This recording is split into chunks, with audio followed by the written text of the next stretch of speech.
আল্লাহর রসুল বৈশা আছেন, তো জিবরিল আলাইহিস সালাম হাসতে হাসতে আসছে, বড় খুশি আজকে। আল্লাহ রসুল জিজ্ঞাসা করছে এত খুশি কেন? বলছে সুসংবাদ নিয়ে আসছি, আপনিও খুশি হয়ে যাবেন। বলছে কি সুসংবাদ? 70,000 উম্মত আপনার হিসাব কিতাব ছাড়া জান্নাতে যাবে। তো শুনতে দেরি, চেহারা মলিন হইতে দেরি হয় না। তো জিবরিল আলাইহিস সালাম বললেন এটা কি? আপনি তো খুশি হওয়ার কথা, চেহারা মলিন হইল কেন? মাত্র 70,000, আমার সাহাবী তো 1.25 লক্ষ, কিয়ামত পর্যন্ত উম্মতের কি হবে? এই জন্য চেহারা মলিন। আপনি কি নিতে রাজি না? নিতে রাজি না এই কথা বলতেছি না, কিন্তু ভাবতে হবে এটা বলতে পারি। ভাইবা দেখি নিব কি নিব না। তো পাশে ওমর রাদিয়াল্লাহু তাআলা আনহু বসা, বলছে ওমর নিব 70,000, বিনা হিসাব কিতাবে জান্নাতে যাবে। তো যেমন উস্তাদ তেমনই তো ছাত্র হয়, পীর যেমন মুরিদ তো এমনই হয়, ঠিক না? হ্যাঁ, কি বলেন? সঙ্গী ভালো হলে আমিও ভালো হব, এটাই তো সত্য।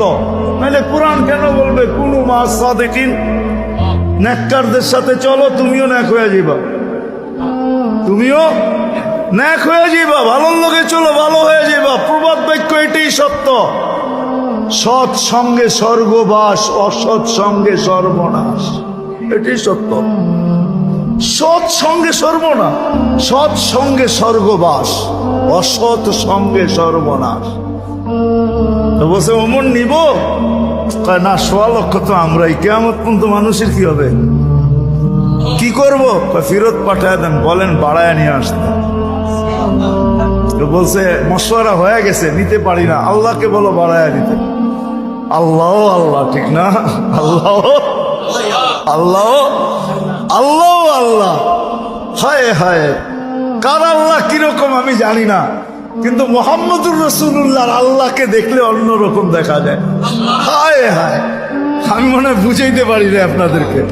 আপনি বলবেন পৃথক করলেন কেন? না, এটা পৃথক না, এটা অন্য জিনিস বুঝাইতে চাইতেছি। মুহাম্মদুর আম্মাজান নিজে বলছেন, আম্মাজান আয়েশা রাদিয়াল্লাহু তাআলা আনহা বলতেছেন, ইয়া রাসূলুল্লাহ, আপনার ইচ্ছায় আপনার আল্লাহ এত তাড়াতাড়ি করে কেন?